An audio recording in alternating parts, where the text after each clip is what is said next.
Margaret Preston, president of Power Over Parkinson's, and today, in conjunction with our Pop Profile series, we have Dr. George Ackerman. He is the founder of Together for Sharon. He is a giant in the advocacy and awareness space as it relates to Parkinson's disease.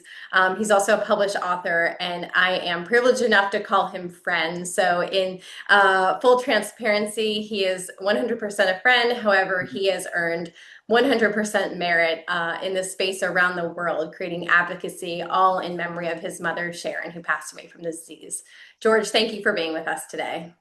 I want to thank you and also thank you again, not just for today, but for the past, present, and future for all that you and the organization are doing. I myself tried a few times to, not start a, foundation we are now, but it's not easy. So the things that you do and that you're all accomplishing, including this show, means the world to not just me, to the community, but to the world. So thank Yeah, you. absolutely. Well, you're doing terrific work. Like I said, I'm privileged to call you friend and, someone who is united with you as a parent living with Parkinson's. And of course, your mother lived with Parkinson's and ultimately passed, but we are united in that front as well. So thanks for being with us.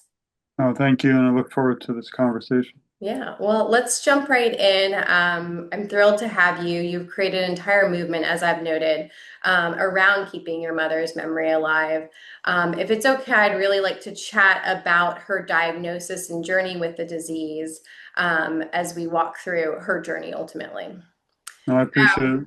I love the structure because you know me, my show, I like just wing it, and My it's type A interview format. So talk to us a little bit about your mother's diagnosis. Everyone has such a unique story, as we know, with the disease, but talk with us about her diagnosis, including when she was diagnosed, and the symptoms she exhibited to really help identify that it was Parkinson's disease. yeah, unfortunately, she passed literally on 1/1/2020, which is kind of odd. Like that number, that date. She did miss COVID, thankfully, and Hmm. other things that happen in the world, like law enforcement, which she would have not. I don't think she would have done well with the whole, things with the law enforcement in the country and COVID, even worse on top of Parkinson. But prior to that, I thought she was diagnosed for 15 years, but my father recently mentioned it was 18. So who knows, probably longer. Hmm. Problem is back then, even just 10 years ago, we've advanced so much. I am Yeah. pretty positive today, even though we can't bring my mother back. I do feel she lost 15 years of her life alive due to the disease and likely 15 years after because she was only 69. And to me, oddly or selfishly, that's too young. I feel like we should be fighting here until like 85 or I've seen people 100 still. So Hmm. she had Parkinson's for at least 7 or 8 years. And to be honest, I heard the word Parkinson. I didn't even know it was a disease Yeah. because number one, she lived independently alone. She was a single mother, had raised me and my brother. And she loved being alone, seeing her friends, drive, Hmm. having a car is important because you kind of not control, but you're able to see your own destiny. So she loved all that. Yeah. And then we would all gather together Sundays, of course, usually during the week sometime, but with the family and just we would always fight over what food we're going to get. It's like, it was literally like Those war. are important decisions. It was bad. Like, I don't even, we were angry and yelling. And then now today, unfortunately, I miss those days. But so the All the last, things that drove you nuts, right? You miss now. yeah, Hmm. but the last 4 years is where my real journey began because, we went to 15 motor specialists, movement Hmm. specialists for Parkinson's in Florida, and they were all saying, you don't die of Parkinson's, you die with it. So part of me was always in my mind, you know, we'll help my mother, we'll do everything we can, but she'll be with us. So this is not, big deal. Well, Yes. boy, did I know, was I completely wrong. And I never even knew what a caregiver was. So, Mhm. one day, I won't say the school or the person because actually I admire them today and I don't blame them. But she went for a trial in Florida to one of the top, places in the world. And we don't understand what happened or why, but she drove back that night. It was a far drive.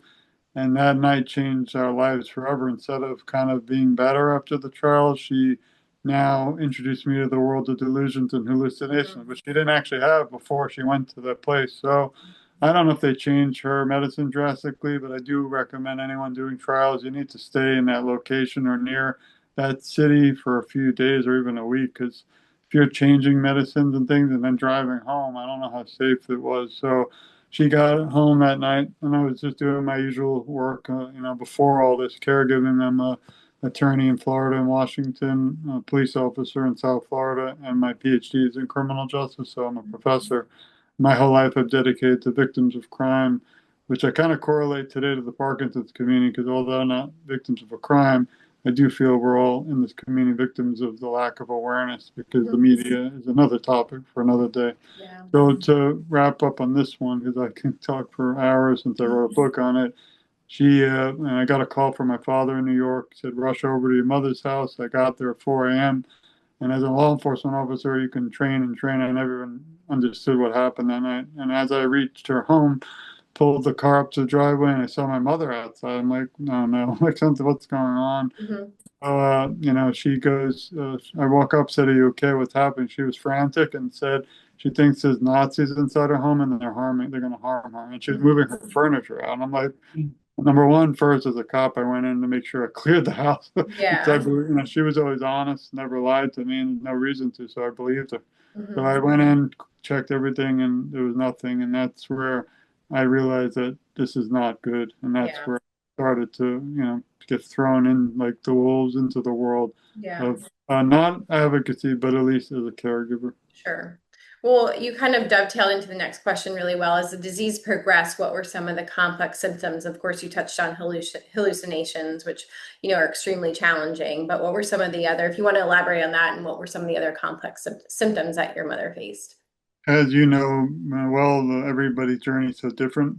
But Hmm. unfortunately, my mother, I feel, had every single thing that you could even dream of. I mean, and it was like, I always say, I felt like a nail and like a hammer just kept hitting me because every time Yeah. we brought her somewhere or tried something else, it was like I had hope and it got crushed every Yeah. time. One day, she started losing her, ability to speak loud, so she was more soft.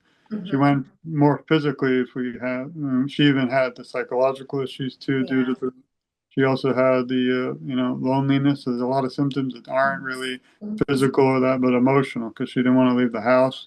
She was in fear. She thought and I believed it, that she was the only person in the country or the world who had Parkinson's because we Hmm. didn't know anyone else who had it. Hmm.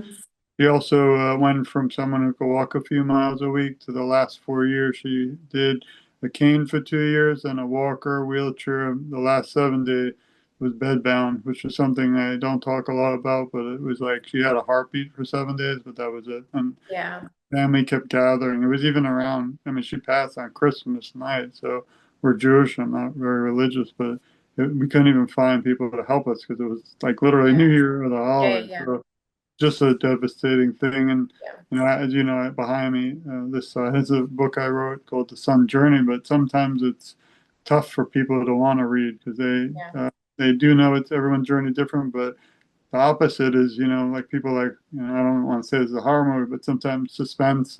People want to know what could Yeah. happen. So it's an interesting world we're in. And Yeah. my main goal with all this is that I just don't want her to be forgotten. And I feel that even through this show, if we could just reach one person out there, her memory continues. Plus, caregivers don't feel alone like I did. Yeah, I'm glad you touched on some of the non-motor issues that she's experiencing because I think sometimes those are even more complex or more harder to manage at times than the motor symptoms. Also, you noting, in the beginning of the interview, how it sounds like social and vivacious she was, having her independence driving around. It must have been hard to see the opposite, ultimately, kind of confined to a home and not wanting, having that apathy and not wanting to get out.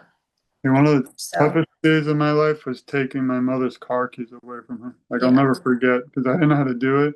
I did it more as a police officer because I was in fear of her own safety and others. But Hmm. it was honestly that was one memory that I don't want to remember. And Yeah. also that some of her best friends, like two lifelong 20-year friends, completely vanished. Like Yeah. boom, gone. Yeah. And that was another thing even today. I think one has passed since, but I mean, you need your support, you need your Yes. friends. I just think they couldn't handle it, but that's not the way Yeah. I feel to go with it. Yeah. 100%. So, as your mother's care partner and you playing that vital role in her life, share with our listeners the role you played as care partner, what it entailed, what were some of the things that were important to you as you help her manage the disease? It was tough. I mean, I didn't, again, plan to be a caregiver or even know what it meant. But I Mhm. did know one thing, even despite the delusions, hallucinations, she would only feel comfortable when I was around. So I Mhm. kind of rescheduled my life around her. Thankfully, a lot of my work is late at night when people sleep. Mhm. Able to go over. Plus, we bought a brand new home the last year of her life, which was kind of amazing, but also tragic. Because Mhm. it was beautiful, like on a little teeny fake lake and Boca Raton, Florida. It was like Mhm. I was hoping for 10 years she'd at least be able to sit in the backyard with her grandkids. But that day she moved in, that's when it all went downward. So was able to put a little teeny office in there so I could keep her company. But sometimes I kind of felt like losing my own mind because I couldn't help her. Plus, some of the times I would rush over there. I mean, a lot because again, we weren't far from each other. I wanted to help her, but I couldn't. I didn't know what to do. So whether it was constipation issues, Mhm. also a male, male caregiver. So that brings another world. I'm also her son, so I'm not her husband. So Yeah. it's a different world. We had to hire companies, and I write about my book. Like we went through about 7, 8 big companies. Yeah. They call them caregivers, but they're really just kind of babysitters. And we had to fire over 80 people because none of them understood Parkinson's. Some of them. One Mhm. person brought my mother with her to do her own shopping, not for my Yeah. mother. And I was like, Yes. what are you doing? So it was a very frustrating time. I went through everything from, even my own depression to drained, like felt like a car would drive over me a few times every day. Yeah. And through all that, you have to still be positive and Yes. also support my own family. So it was a challenge, but one I would do over again if I could. She's lucky to have you. I'll say that every step of the way, George. As you managed her care, thinking her neurological care, etc., what was something that was important to you? I really wanted her to feel safe, but again, we had to put video cameras in her home because she once told me that her aides were hurting her, and that's why I didn't Mhm. put her in a real home. I could monitor, and obviously I didn't put her in certain areas, but I did monitor them, and I did find one who kind of neglected her because my mother couldn't sleep. She never slept, so we had to Yeah. have. For the last year, also cost us $12,000 a month, and that's not Yeah. normal for a Yeah. lot. So I'd say the stress of money, making sure she had food, groceries. Mhm. My wife was amazing because they had a close relationship, but she Mhm. would do the female thing. Like she Mhm. actually brought in a person to do her hair and her pedicure, Mhm. like manicure and all. I don't know anything Mhm. about that. It was really nice. Some days she couldn't do it, but So it a was woman's really, touch. yeah, stuff I Very can't. good. So that Yeah. was definitely important too. Oh. November is Care Partner Awareness Month. So my next question is even more important as live this life and was your mother's care partner. What ways, and if any, it's okay if you said no, because I think a lot of people do not recharge as care partners, but what ways were you able to recharge it while you were caring for your mother?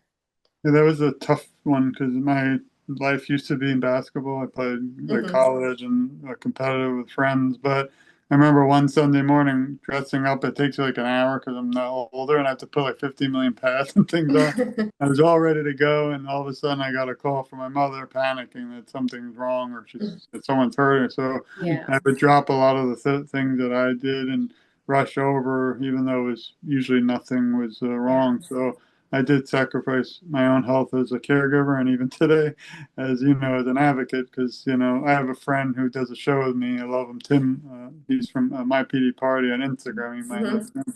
But I said is because he had to stop his show, he's taking a break, and I told him, "Can you tell me one day what a break is?" So I have a weird, philosophy. Number one, with my mother as a caregiver, I didn't know how much time we had, so I Yeah. swore to myself whether I have to lose my own health or whatever. Hmm. I need to spend as much time with her, and I'm glad I did.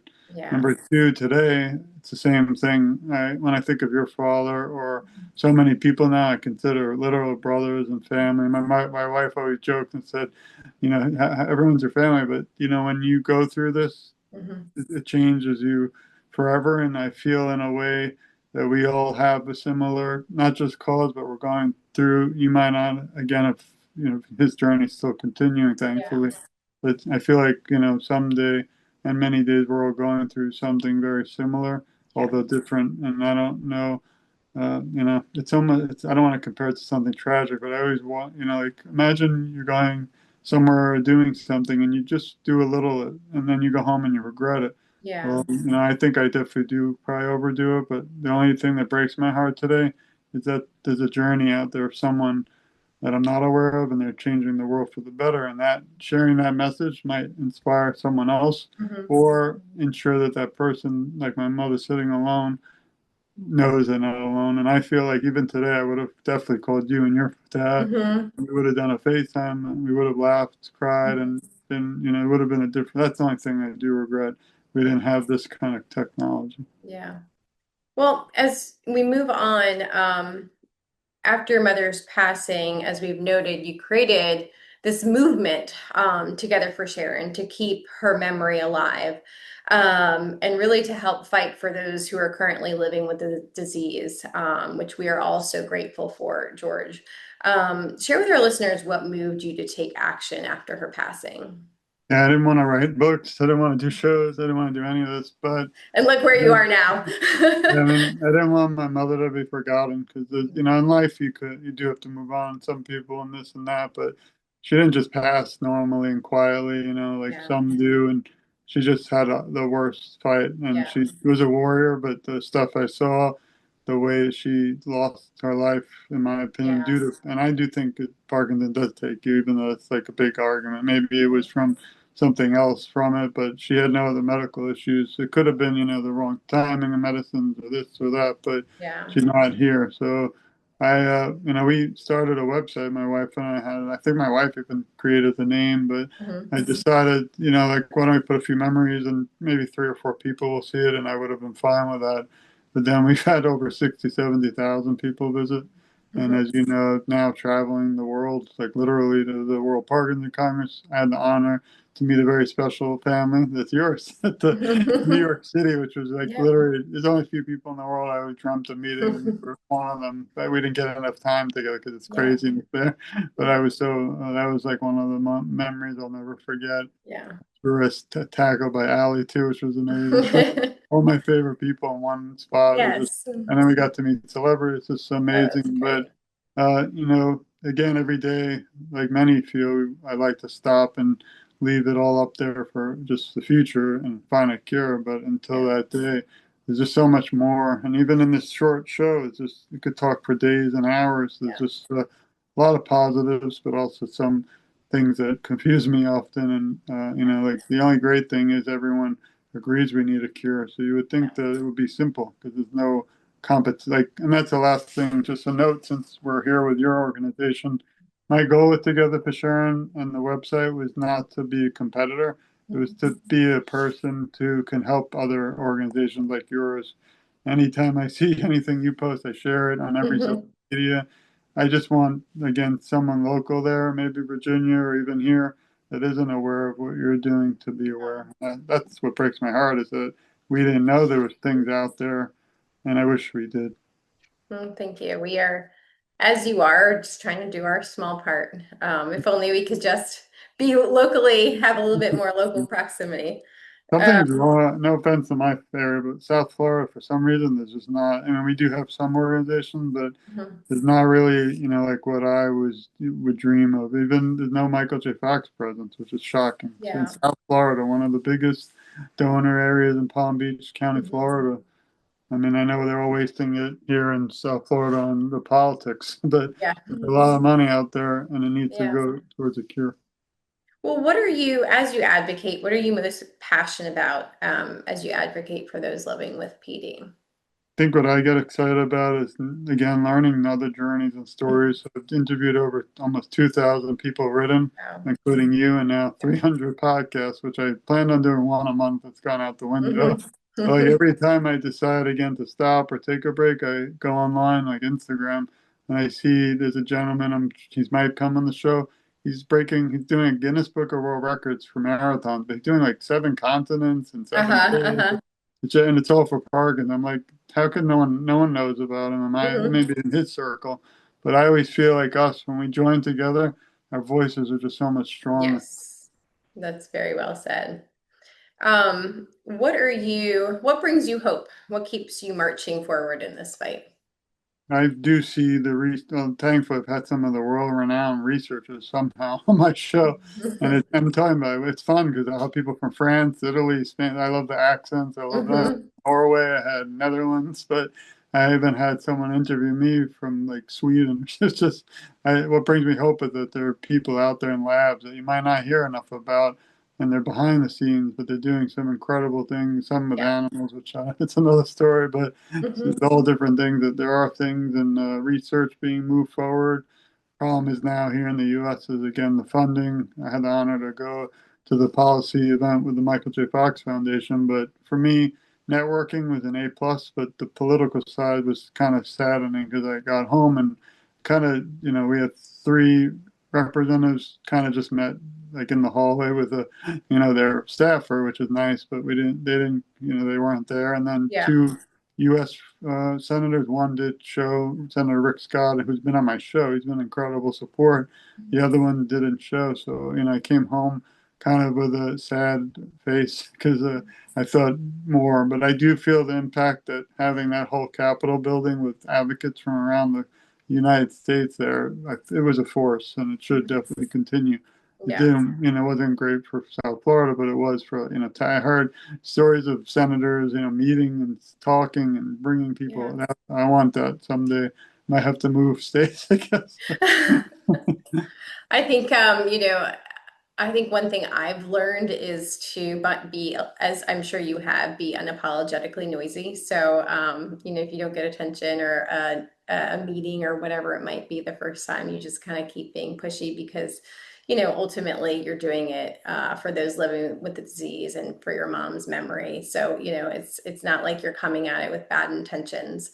And I have to remind myself in times of fundraising that I'm not just asking for money just to ask for money. We have the bonding theme of helping those with Parkinson's disease. So we just have to keep being noisy and keep getting the lawmakers' attention. Yeah, last week I was lucky. I had two Florida senators on and one House of Representatives in Florida. So it's Florida. And they actually just passed some Parkinson's laws here, which is the first time, I think, in history. So there are, things happening. Fundraising is also another topic. I even try hard. Like, I don't fundraise for us, but for others. And even Mhm. that's very, very hard. I mean, Yeah. I just signed up I can't run due to my own issues, medical. And my dream was to do a marathon, which I don't think I'll ever be able to do, but I signed up for January. I'll be walking or kind of jogging in a 5K at the Disney Okay. run for Michael J. Yeah. Fox. And I also signed up for the Parkinson's Foundation to be a champion for in Miami. They're also having, but it's kind of sad when I used to do those with my wife, like fast and like doing like 5K in 10, 20, a few minutes. Mhm. Now I had to ask how long are you allowed, and they said you have an hour. And so I might, That's a I'll good play. question, though. That's good information to know. I don't know how they just had the New York Marathon Yeah. yesterday. I would dream of going to those too. I can't. Yeah. I don't know how people do 20 miles, like even without Yeah. my. It's just amazing. So Yeah. I'm looking forward to one of the actual runners is going to be on my show soon. Very cool.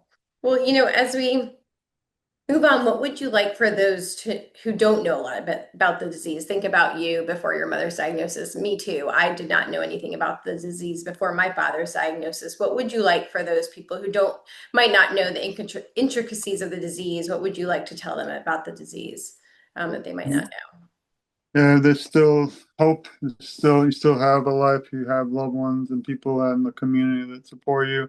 You have know? to kind of be a voice for yourself, though. I mean, my mother didn't like the computer. She was in the different generation. Hmm. Have to get on social media because today everything's amazing on virtual.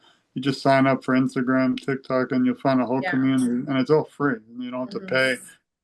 This stuff can get very expensive for traveling and all that. But there's Hmm. so many other things. Like if I ever stop going live events, I can still do a lot, from social Hmm. media.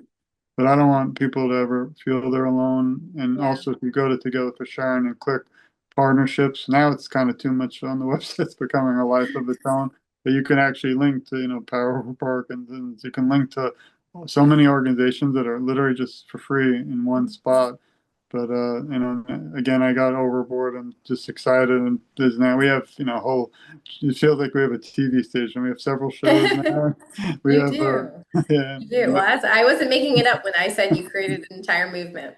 Yeah. I'd like to touch on, I've had the privilege of previewing your up and coming children's book. So I'd love for you to share a little bit more about that, when we can expect it to be out, to be able to purchase it. And what was your goal in writing, partnering with your daughter to write a children's book related to Parkinson's disease? Yeah, I was very interested. When I started out this journey, I didn't want to write books again. I've written in, the law, the criminal justice field, but going through advocacy after a few years, I noticed certain issues that were not being talked about or addressed. And I felt even if I didn't sell one copy or no one knew, it had to be out there. And one big one to me is the policing. And to me, Mhm.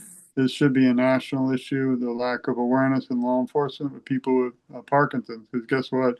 If you're in this field or not, or you're affected, your father might be driving down the street, your loved one, your wife, your son might be driving someone to a doctor's appointment, and if the police pull someone over and they're not aware, it could be misconstrued or misinterpreted, the Yes. signs, and someone could end up being arrested or, God forbid, hurt Yeah. physically. So my fear is, unfortunately, like autism, there's going to be something bad, like very bad nationally to happen, and like maybe a loss of life, which I wanted to kind of be proactive and avoid, but it's still very hard. My department, Lantana in South Florida, purchased 300 and donated to the entire city, which was Mhm. incredible. I was hoping it would kind of spread from there, but it's very, very hard because, again, unless you know someone or the police department still are not responding. So I hope I'm not on TV someday, with all these, talking about it. But Yeah. it's a very important issue. So that was one. But one thing that bothered me too is I have three children, and I just even today struggle in explaining what happened to their grandmother. Mhm. My youngest is too young, so he doesn't even remember her. My middle remembers her, but my oldest was like her best friend. Mhm. My mother had two boys and always regretted that. She wanted a girl. She always wanted You a got her girl. little girl. You want to dress up, in doll outfits and Yeah. buy dolls. Hmm. So I'll never forget my wife and I wrote about in my book, sitting with my mother in this really dumpy Chinese restaurant, which we love, which is now gone. But we just announced to her, and we all started crying that we're having a girl, and Hmm. that was a memory I'll never forget. And Yeah.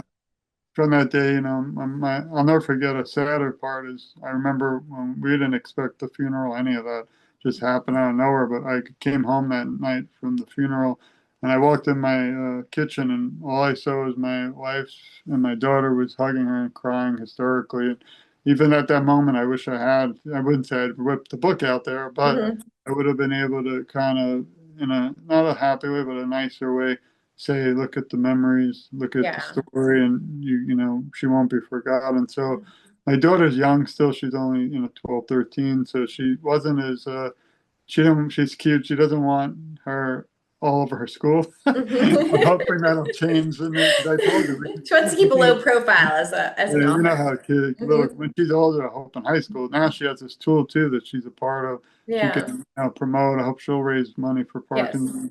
But for now, it's kind of she's quiet, and I wanted it more, even if it was mainly from me, to be a tool that she can use going forward in her life. But I'm definitely send free copies someday. It's hard because all these books are $10 to ship and to print. I always said to my wife, we need to win the lottery, and like literally, my man of my word. All I would do is hire a company. I would just ship books for free around the world, Yeah. for Yeah. everywhere. So I Well, I just think think it's it's going to be I didn't mean to interrupt. I was going to say, I think it's going to be a terrific resource for kids. Having three of my own as well. It's hard to explain the disease. It's hard to talk about it with adults than, nevertheless trying to chat with it about it to kids and help them understand a neurological disorder, a progressive neurological disorder. So, I think our world and our community has needed a resource like this. So when can we expect to purchase it? Can we get it on Amazon? Where can we purchase it? Thanks. Yeah, the fascinating thing is the children's book was harder than all the other books I've written. Because it's not only is it very expensive, but we went with a beautiful AI, which I really like that look. It's Yeah. like because not just that it was a lot more for Illustrator, but I we took literal photographs from our family and turned them into that. So it tells a story, but it's actually of my family. I'm in the book. Mhm. It's cute, so you Mhm. won't see me, but it's like all AI. And I Yeah. thought that was different because I've never seen something like that. It should Mhm. be out, I hope, January, and it'll be located togetherforsharon.com and you click books. the reason I ask people to, no offense, but you can buy it on Amazon. But if you buy it from Together for Sharon, we can donate the all half the proceeds because it's just the cost for the book to the Okay. Parkinson's foundations like yours. And as you know, I try to do that with every organization because I don't want the money. I get yelled at for saying it, but it's true. Mhm. I just want people to have this. And someday I might have to just put them all online for free because it's very tough publishing. Also, I tried to have publishers, but I self-publish because still not enough. For the one area that's tough is books and also the media. I know you've done some great things, but here again in South Florida, I've written 15, 20, 30, 100 letters. Mhm. Not enough response at all for Parkinson's awareness. Well, we will definitely link within this interview where your website and folks can plan to hop on in January and purchase the book, as well Thank as peruse your other books that you've written as well. you. Well, George, Also as want to we, thank you for being an endorser, which is exciting. We need a drum oh, it was roll. my pleasure. Yeah, it's going to be It amazing. was my pleasure. I'm excited to be able to have a copy of my own, and hopefully we can get others to get a couple copies as well. Thank you. Well, as we close, share with our listeners something special that you'd want them to know about your mother, Sharon. I mean, she was not just a light in my life, but my best friend. And I'm 6'2", 200 pounds. And law enforcement, I've given speeches in 3,000 people, and this I have no shame. I've interviewed with FBI in past, and never shy, never have a. But even saying this is tough. She Mhm. was, it's hard because even the holidays when they come up, there's an empty seat at our table because of Parkinson's disease. So the cute thing is, if you met my mother now or then or anytime, she would laugh and say, "George, what Mhm. are you wasting all your time for? Kind of with your family." But she also Yeah.